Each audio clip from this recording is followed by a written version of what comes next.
no strings attached. It was the dwarfs' day off from the mine. They were relaxing and doing chores. Doc made a snack for Bashful and Sneezy. Grumpy and Dopey carried in firewood, and Happy looked through his collections and added string to the huge ball he had saved. Meanwhile, Sleepy was napping upstairs. There was a loud knock on the door. "Who's there?" Grumpy called. "I bring a message from Princess Snow White," a voice answered. "Oh, the princess!" the dwarves shouted. Snow White had married the prince and gone to live in his castle. The dwarves missed her very much, but she visited whenever she could. They rushed to the door to pull it open. A messenger stood outside. He unrolled a long scroll. "Princess Snow White is planning a visit," he read. "Hooray!" cried all the dwarfs at once. "When will she be here?" asked Happy. "The royal carriage will bring her tomorrow."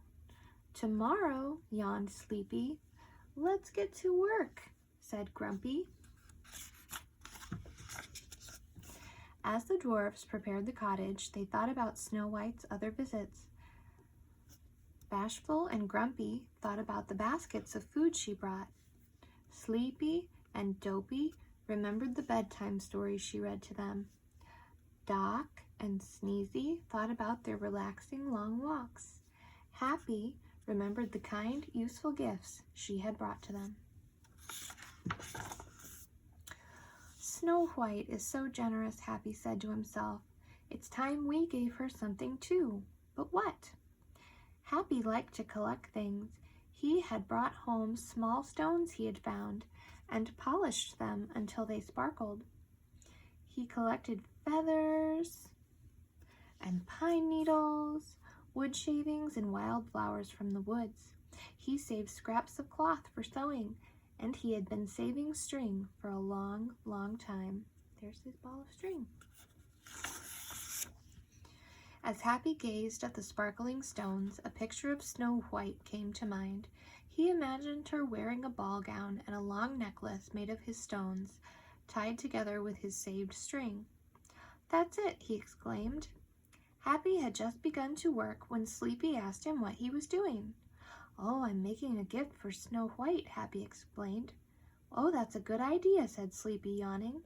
"Will you help me make one too?" "Of course," said Happy. Happy and Sleepy piled pine needles onto a piece of cloth. They rolled the cloth up and tied the ends. Now the princess would have a tiny, fresh-smelling pillow to put under her regular one at bedtime. Next, Sneezy wanted to make a gift, so Happy helped him carve a wooden whistle that Snow White could use to call her bird friends. Then Happy gave Sneezy a piece of string. "Snow White can tie the whistle around her neck, so she won't lose it in the woods," Happy said. Happy gave Doc some bird feathers to tie together for a feather duster. Happy also gave Dopey strips of birch bark that Snow White could use to mark her place in storybooks. Grumpy and Bashful soon asked Happy how they could make presents too, so Happy helped them weave vines and string into a basket.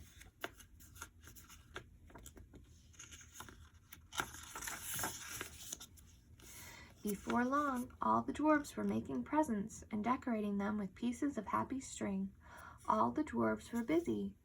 All except Happy. Because Happy had been so generous with his collections, almost everything was gone.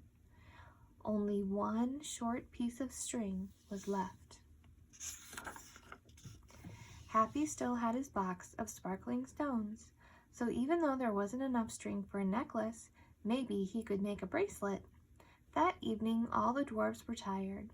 One by one they went to bed, and Happy thought about the beautiful bracelet he would make tomorrow.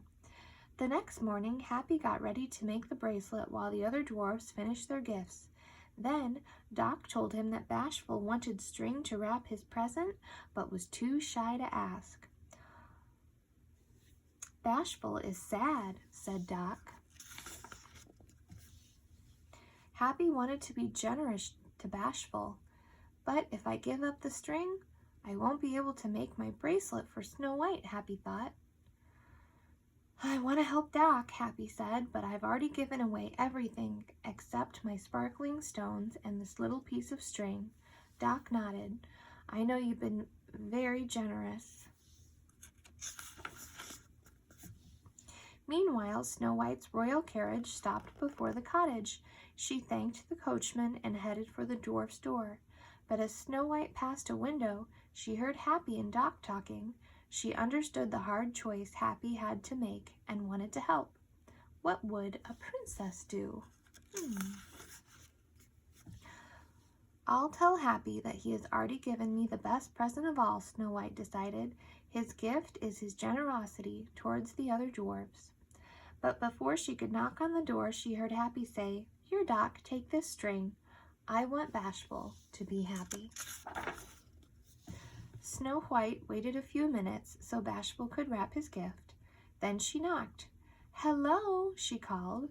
The dwarves rushed to greet her. Each one proudly held up a gift, all except Happy. Each gift had a tag. Sneezy's gift tag read, From Sneezy and Happy. Grumpy's tag said, From Grumpy, Bashful, and Happy. The other tags also had Happy's name. Happy helped us all, Sleepy explained. Then he couldn't make his own present, so our gifts are from him, too. As the other dwarves put away the gifts from Snow White, Happy promised her, I'll make you a necklace when I have more string. Snow White smiled and hugged him. She reached into her basket and pulled out a very large ball of string. A tag tied to it read, For Happy. I've been saving this just for you, she said. The end. What a nice present.